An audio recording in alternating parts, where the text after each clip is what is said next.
Hello. All right. Hold on. Nobody's here yet. Hold on. Live from my latest Airbnb, I'm going to do an update.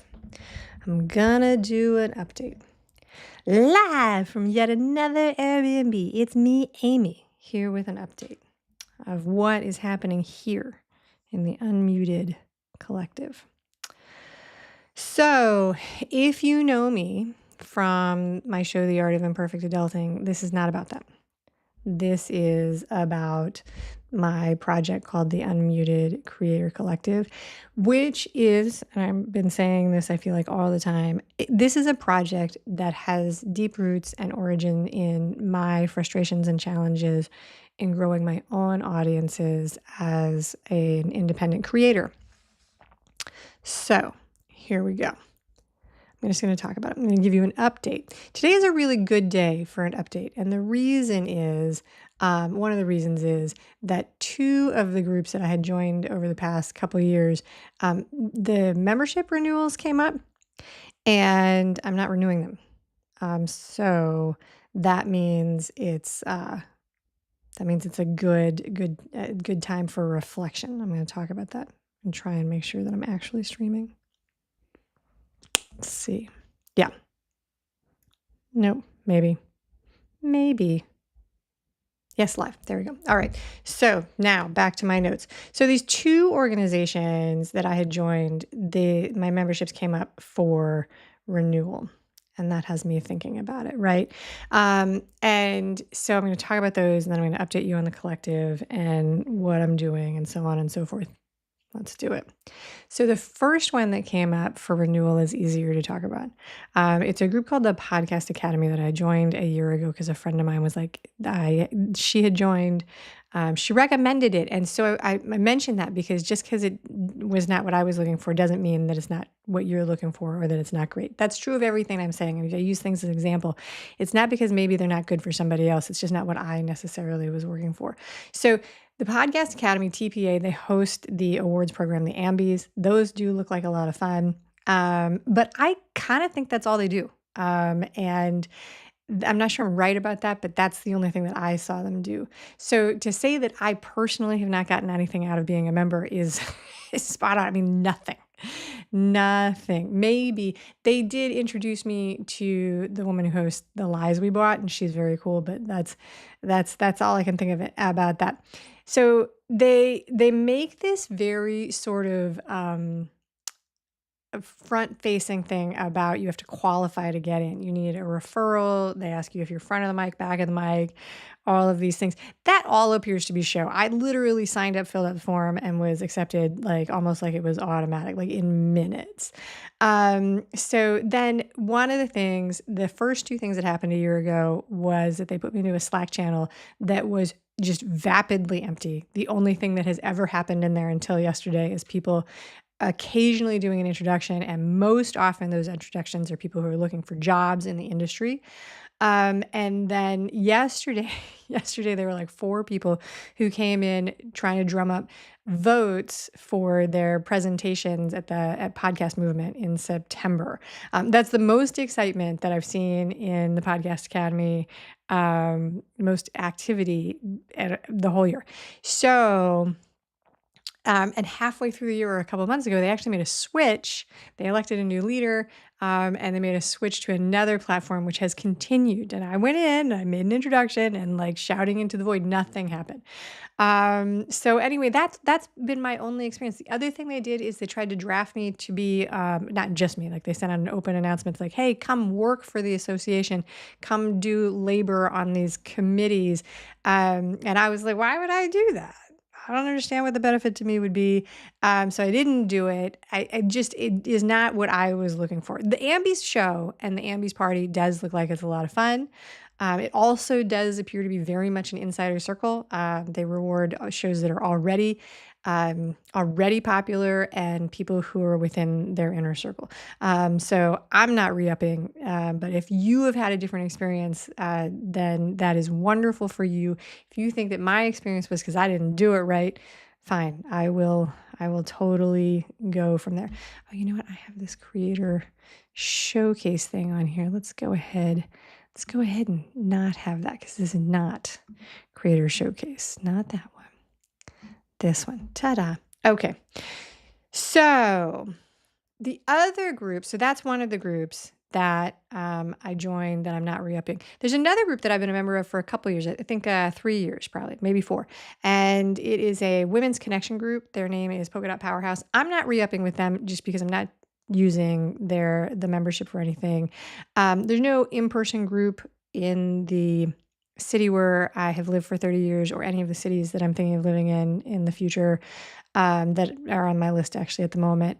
And also in the last year, a couple things have happened that have made me wonder or see that the person who organizes the group, the founder, might have a different value set than I do. And that's not a reason that everybody should change groups, or even, I have to admit, if this was a group where I was getting a huge benefit out of it, then that would just be probably a fact of life because it's not a political organization. But together, those two things have come together to be like, oh, this is not a place for me anymore. The reason these two things are notable to talk about for me today is really just that it's a little tiny bit of evidence that I have actually been taking action to try and find the things that I was looking for over the past several years. I think that in 2024, 2025, I joined 15 or 16 different groups and was trying to work on these things. Every so often, as I work on this project and I talk to people about it, there are definite moments of self-reflection like, is it me? Am I doing it wrong? Am I actually taking action? Or is it that I'm not really doing the work and I want somebody to do it for me? These are things that I've been asking myself. But when these groups came up and I was like, no, here are the things I did. I tried in these groups. I did these things and they didn't do what I was looking for. These reminders and this reflection is where I am saying, no, that's just not what that group was for. So one of the things, as I mentioned, I was like, if you had a different experience in these groups, I validate that, right? Because the realization that I've come to is that these groups really aren't built for what I was looking for them for, right? And that's it. That's fine. There's nothing wrong with that. These are groups. They are containers where people can gather virtually and in person. And the primary benefit of these two groups from the way I see, is the funding for the organization or the people who are running the group. It's like this is the commercial mechanism. Access to the room benefits the person who organizes the group. One of these is a private founder. Another one of these is an association. So it's like, there's a group that's in charge.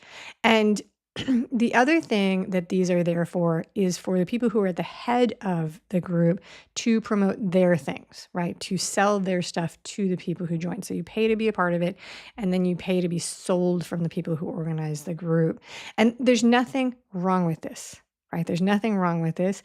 And there is opportunity for growth within these containers, specifically if the other people in the group are your target market, right? That's true, right? That's true. And well, sort of, at least most of the time.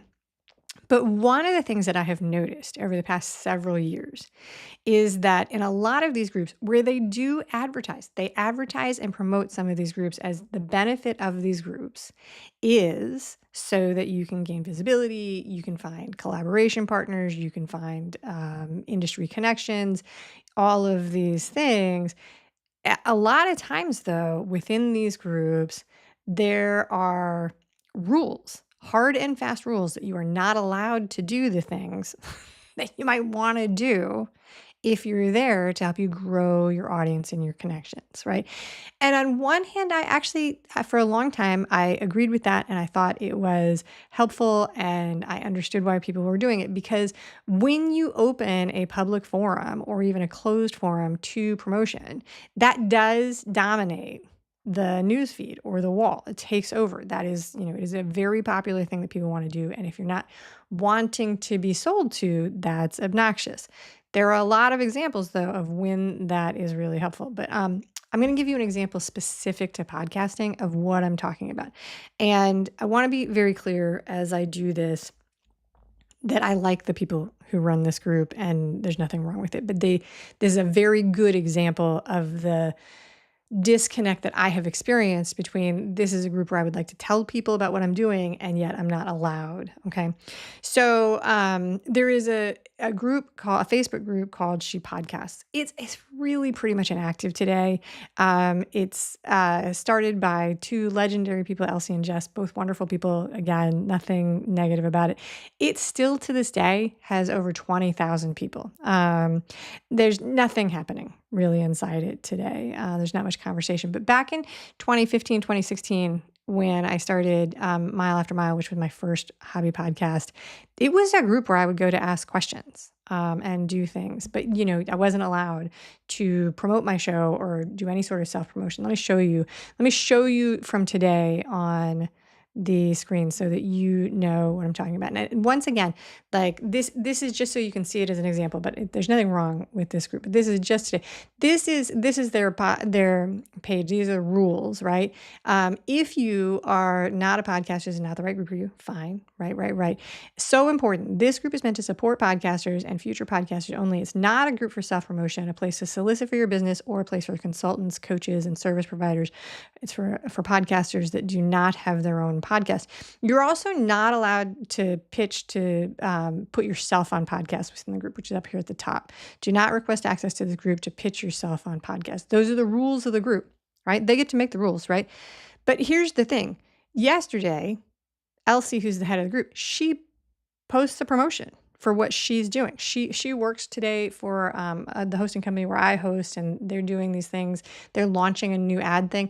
And so she's in her group promoting what she's working on. And again, there's nothing wrong with this, right? She should promote it. I'm happy to know about what she's talking about because I host with this same company, and I'm happy that she's doing it because then I know what's going on and so on and so forth. So there's nothing wrong with this, but it highlights this scenario. Let me get this off the screen so that, I'm not I'm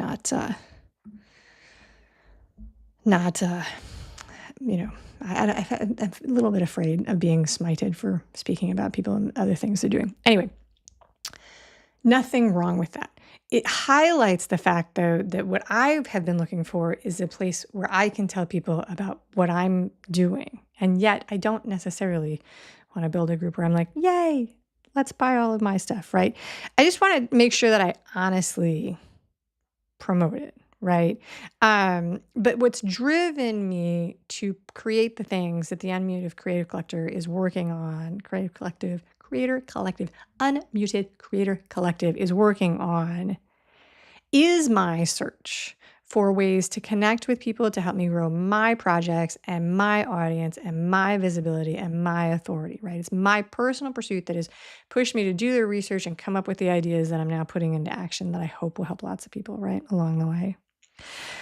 So along the way, very interestingly, one of the groups I joined was helpful in me identifying how this felt off because they were doing a better job of it. This group is called Entreprenista. It's a group of entrepreneurs, women, very heavily concentrated in product-based businesses, a lot of beauty products, a lot of fashion products, a ton of services, absolutely, right? But if you're looking into it, that's what it's called, right? They actually do a very good job, in my opinion, of creating an environment where people can promote and there are opportunities to level up in the group that are baked into the organization, right? So they run their organization on Circle. And there is promotion all over it. They have categorized it so that it's hopefully more helpful to people. But I mean, it is just that you are welcome to tell people about what you're doing, and it is an active group, and people find opportunities, and I post things there, and it's very, very good. They've also baked in a couple of ways that people who are in the organization can have their visibility lifted by the organization. So they will do a feature of their members, which is very nice on their website, which has a pretty high domain authority. They have 2 podcasts that you can pitch yourself to be a part of. And if you are a person who makes products that can be of service and support to the people in the group, they have a way for you to buy in to be a partner, and they will join you in collaborating and promoting your products to their membership. That doesn't fit me because I don't make something that I sell to other product businesses that sell products and services, right? That's where that would be a natural fit. And people do complain about it, which is fine. But I mean, I can see it when I zoom out. I'm like, oh, I get it. I get it. That's a real value. They have access to that. If you want access to their client list, you have to pay to get in. I understand. Anyway, there is a group of podcasters. There's like a little list of podcasters that are there, but it's not the focus of that organization. So I have all positive things, but it, was not Goldilocks, right? It's a different focus. Okay, so with unmuted, my goal is growth and that growth and visibility um, for creators is baked in to the idea from the get-go, from the beginning. It's the goal, right? Success of the project, success of the group will be um, will be dependent on success of the people who are in it, right? So like success of the people who are in the group is the success of the collective overall. Okay, so there are 3 parts so far today, with more on the horizon. Let's talk about it, right? A public directory. This is free. It is live. There are, it's there now, right? If you are a woman and you have a show, list it, right? If you intentionally distribute content to an audience, this is for you. This is the reason I didn't call it podcasters or YouTubers when I called it creators is because this is a moving target, right? We do different things on different days. So it could include Substack. It definitely should include streamers. It's broad and that makes it challenging to sort of talk about clearly and succinctly for me. But that's on purpose. Is it a good idea? Is it the best idea I've ever had? Time will tell. But the reason I chose that, and I share this with people whenever they ask, is that I think that we shift in our careers. And when you shift from being a blogger to a podcaster, I don't know that it should be punitive in losing your attachment to all of the supporting groups that you have. Anyway, so you sign up to be a part of the public directory. I check the listing just to make sure they are real. It doesn't have to be just audio. You don't have to have a verifiable RSS feed. You do not have to do the whole public verification, OP3 code, blah, blah, blah, blah, blah. There's no minimum audience size, right? It just needs to be a real show.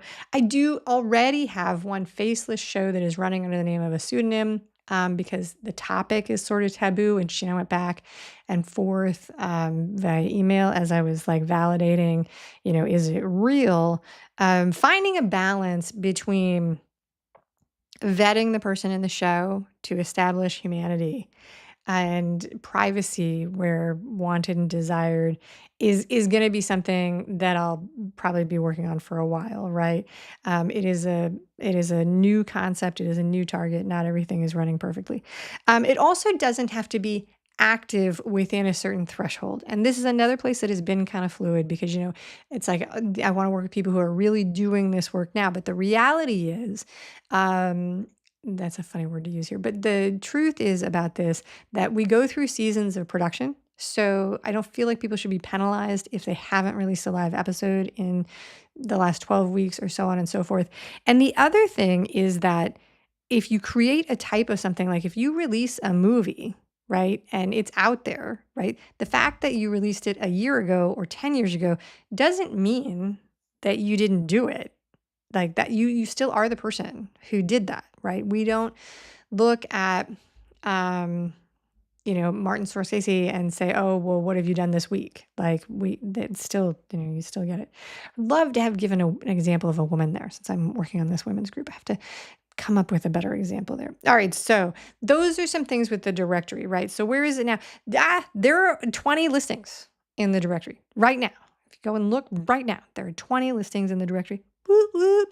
Shout out to my real life friend, Candice Rodarte. It was the first person in the directory with her 2 shows.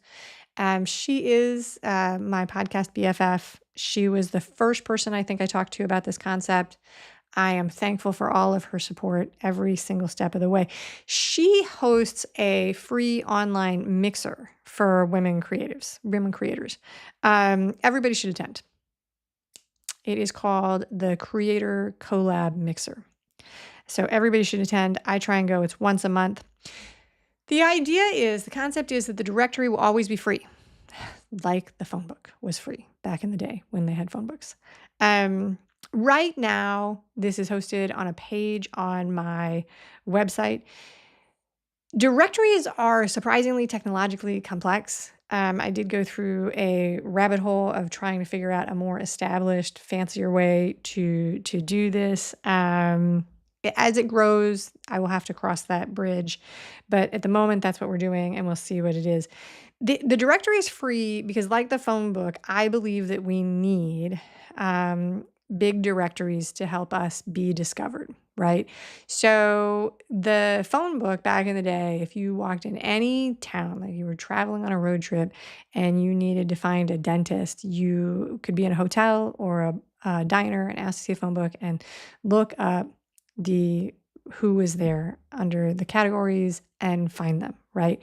And directories that work like that are harder to find these days, which I think is a broad-based problem. I really think it's a broad-based problem. We have a lot of siloed communities of selective people, and very few, even Google, which in theory is the biggest directory in the world, does not a great job right now of answering questions. So like if you are traveling and you search for restaurants near me, you actually get an algorithmically sorted list. They know enough about you that they're going to show you things that maybe are near you geographically. If they know that you have previously searched for Thai food, they're going to prioritize that, and they're going to prioritize sponsored listings also. So sometimes it works really, really well. Other times it doesn't. And it leads to some weird things, some of which you probably know about, which is like, a new thing that has the right algorithmically suited content. Everybody goes to one cupcake shop, right? And even if there's 50 in one town, numbers 2 through 49 are almost invisible. So anyway, there we go. So no suggestions, no recommendations. It's a directory, right? It's a directory. We'll see where that goes. And I'm thrilled with the progress. 20, 0 to 20. Yay, me. Okay, very good. That's the directory. Second part of this is what I'm calling the Creator Showcase. There are 3 episodes of the Creator Showcase live right now on this channel. Wee-hee! So good. So good. So, thank you, by the way, to Lauren Roach, Samantha Foote, and Jen Espinosa-Goswami for being the 3 first guinea pigs. These are videos that are about 10 minutes long. I chuckle because I love you guys, not because I think it's funny, but I am really thankful, right? And I hope that your videos get extra exposure for being early in there. These are 10-ish minute videos that the purpose is to showcase and highlight the creator and the show, right? That's what it is. It's a conversation distributed on YouTube to highlight and put the focus on what you do, who it serves, who's your audience, what's the topic, all of those things. Hosting this on YouTube, because YouTube is an excellent collaborative and discovery platform, right? They're easy to find. They're easy to share. You have to be in the directory to be in the showcase. You have to be a woman. You have to show up on the channel. So you have to be willing to be on video. So when I say woman, let's be clear what I mean that. You have to be a woman, show up as a woman, non-binary, right? You have to have a YouTube channel so you can participate in the collaboration. That's the only sort of threshold that I have there. You have to be on camera. But after that, I really am trying hard to not have any gatekeeping, right? So I don't have a filter about what type of content you have. We'll see how far I will go with that. There's tremendous potential to have a threshold there, but not quite yet, right? The idea is, varied content, right? Like, so it shouldn't need to be like mine or like anybody else's. Varied content, right? No rule about what audience size. you have, right? So you shouldn't need to qualify to be a part of this because it is a visibility project, and that's the purpose of it. And this is a unique. There are so many examples of this like sort of quagmire in the creative space. The most famous, right, are the professional guilds in entertainment. To be a part of the Directors Guild, you have to have a director project on your listing to get the job. You have to have the membership, right? It's like this, catch-all kind of thing to have it. To get visibility, you have to have an audience, so it's worthwhile for people to put you out for promotion because they need access to your audience. And so this is a place where I'm not doing that, right? Other than you need to have a channel on YouTube. But the idea is that it should be beneficial. So that's that. The third part of this is my creator roundtable. I launched this actually before the showcase. The idea for the roundtable came about a while ago. I've done this 4 times. What I do is I bring together women who are creating. We pick a topic and we have a live stream conversation together. And the purpose of the creator roundtable is to give women who are creators a chance to establish authority and visibility as creators, right? The Creator Roundtable, very upfront, is inspired by panel conversations at film festivals where the panel is made up of aligned creators. So a panel from Sundance where you've got 3 women directors, 4 women directors, or 3 stuntmen or whatever, stunt people on the stage. And what brings them together is that they are doing the work there, and that's the conversation. These are fabulous opportunities to get a unique conversation from people who have the experience of actually doing the thing at the time. My observation personally within the industries of independent creating, YouTubing, Substacking, newslettering, podcasting, blogging, vlogging, streaming, I don't know, the list goes on, is that some, not all, but a lot of the discussions, like show discussions, panel discussions, speaking opportunities, have shifted to being represented by vendors, consultants who give advice, right? Experts, gurus, people who work for companies in the industry. There's nothing wrong with that, except from where I'm sitting as an indie creator who's actually doing the work, a lot of times it's very unhelpful. It's not helpful. It looks helpful. It might even feel helpful if you don't have the experience as a creator to pick up on the signs that this person is not maybe somebody who actually does this for real. But if you are sitting in the spot as an indie creator, it's not always helpful, right?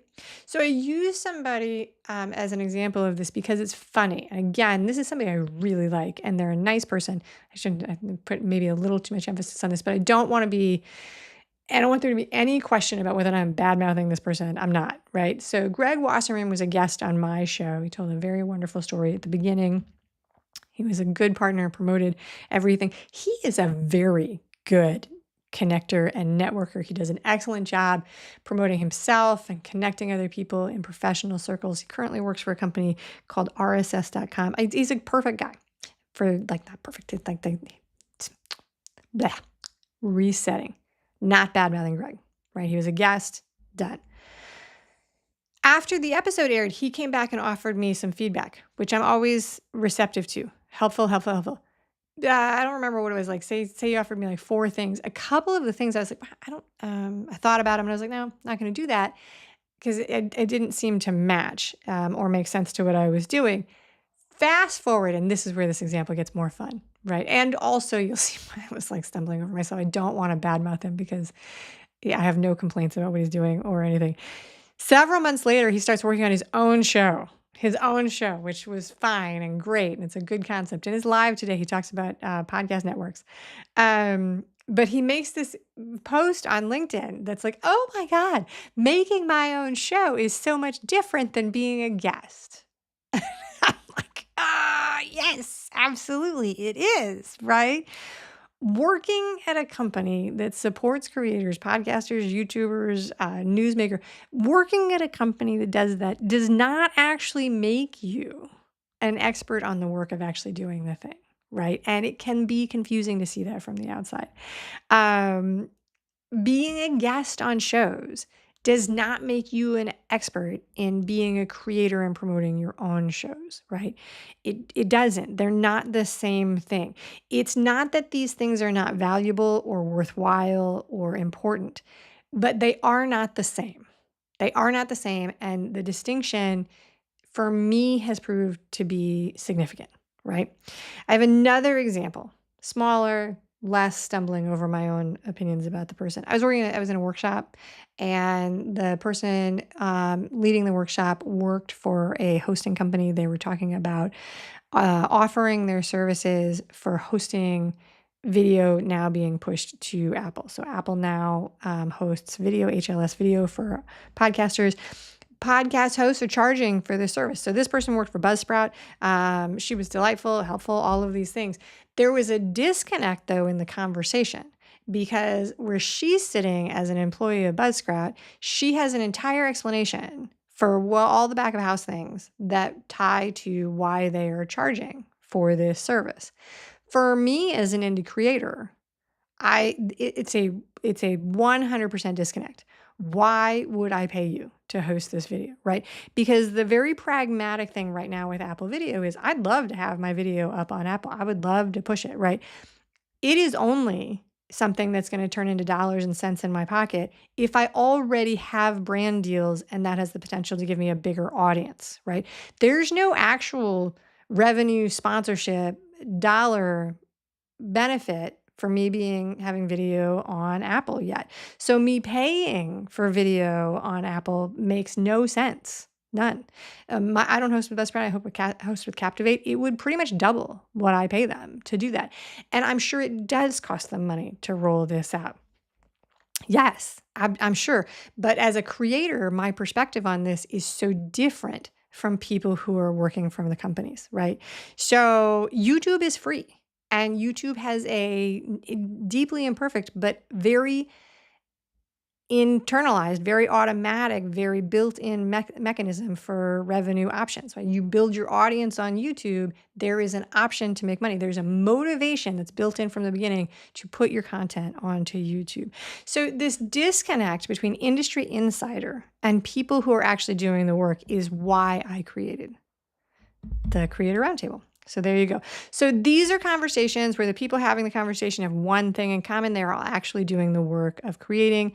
There are 4 of these that I have done. The first 3 I streamed on the Imperfect Adulting YouTube channel.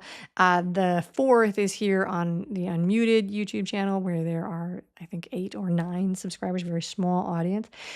You have to be in the directory and you have to have done a showcase to be considered to be a panelist on the roundtable. It's only once a month at this time. This is not an official rule. There are exceptions prevalent to the rule. Like, so Julie and Candace have been on most of the panels, and Julie's not yet in the directory, and neither of them have done a showcase episode. The theme of this, the reason for this rule is because it's a live stream panel. I want to have some sort of rapport and connection with the people who are on there before we hit go live. That's the only backdrop of that. So that vetting process will shift, and we'll go from there. Okay, so now I want to talk about, we've been going for a while. Now I'm going to talk about how this will work, like long term, and sort of the thinking behind it. Eventually, both the showcase and the roundtable soon are going to be part of a paid offering. And it's not now because the benefits are not obvious yet and there's not much visibility potential, right? So the offering is visibility, increased visibility. And when I put it out there as, hey, would you like to pay for this? That needs to be obvious and immediate, the benefit.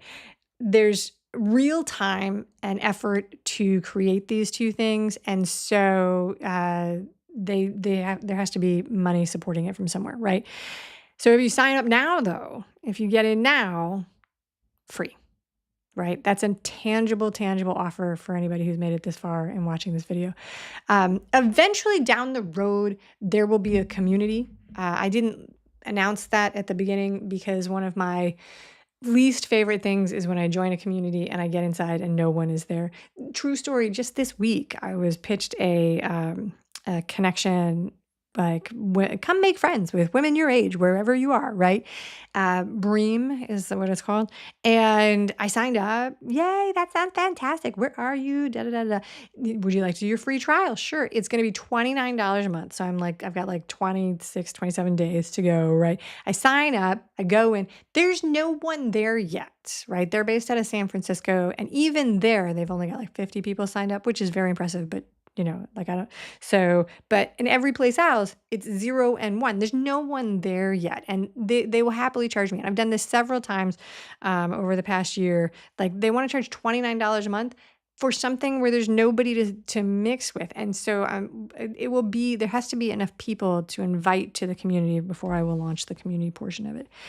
The other thing that's down the line for this that is an idea and that I think has a lot of potential but doesn't exist yet is some brand deal matching with indie creators. Right now in the indie creator space, the ad stuff is being done by ad agencies where there's a very, very big moat. You have to have an audience before you can partner with brands, and that's a limitation for small creators. It's a limitation for medium and small brands. Local brands also have an obstacle there.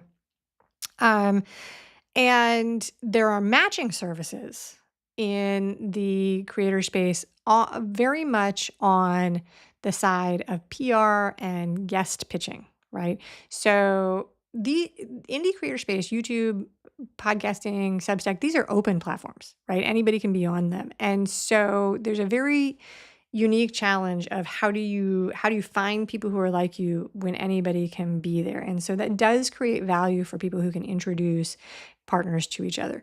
So that's something that's down the line, but I talk about it there because transparency is just something that I do. That's what I want to do, right? What you can do today to support this fabulous project of mine is to become a part of it, which will help it grow, and share it with others who might also like to know, right? So if you've watched any of this video, you've already done that, right? You're doing that. You're being a part of it by participating in watching what's going on. Subscribe, helping it go. There is a link in the show description to where you can sign up to put your show, you and your show, into the directory. Click it, put your information in, and that is the action step. That will be the biggest level of support. And then share it with other people if you know them who might want to do the same and have the same benefit. In my own show, The Art of Imperfect Adulting, after every guest conversation, I would talk to my guests about collaborating, about what I would do to promote the show, about I hope that we would always have lots of chances to collaborate. One of the things that I've said in a lot of these discussions is that everybody says they want to collaborate, but my experience is that in reality, a lot of people don't kind of know what that means, or at least they don't show up in a way that makes it look like that.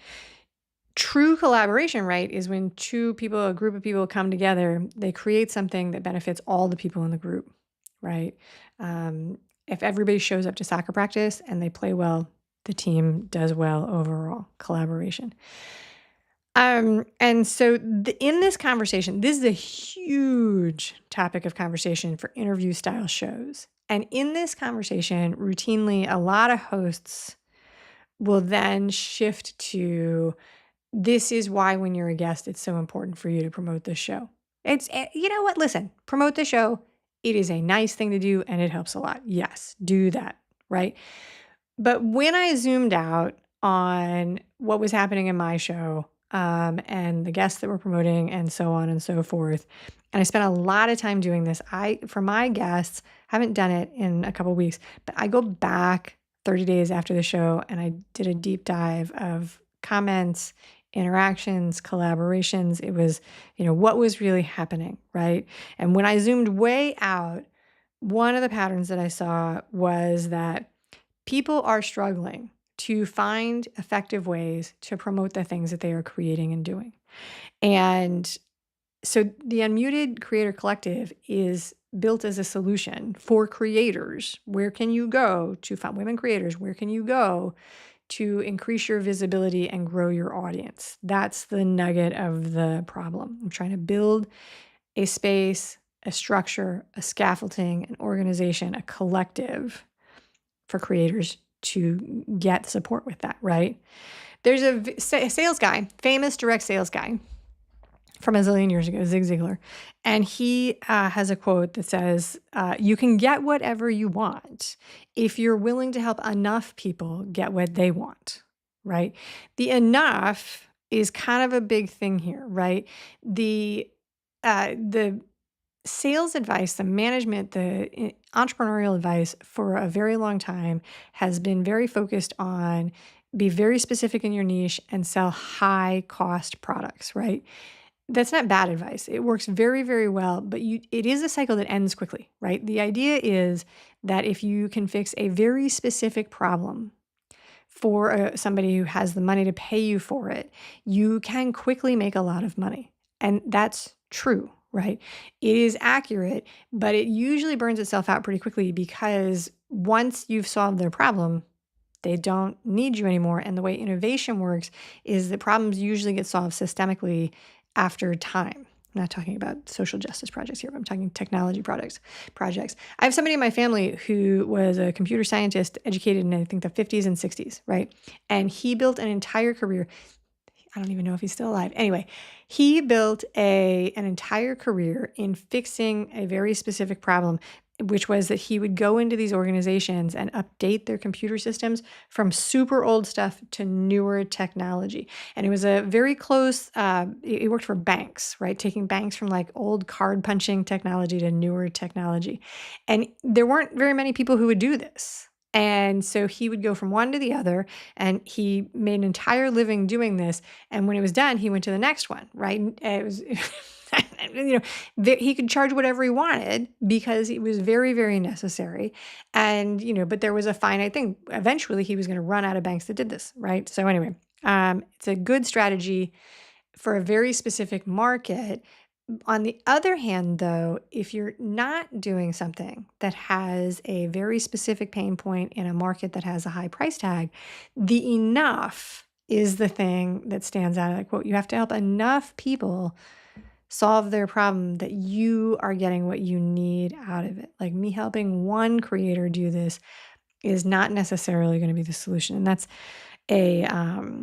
a wild card in here because scale is visibility. Visibility and scale are very tightly related.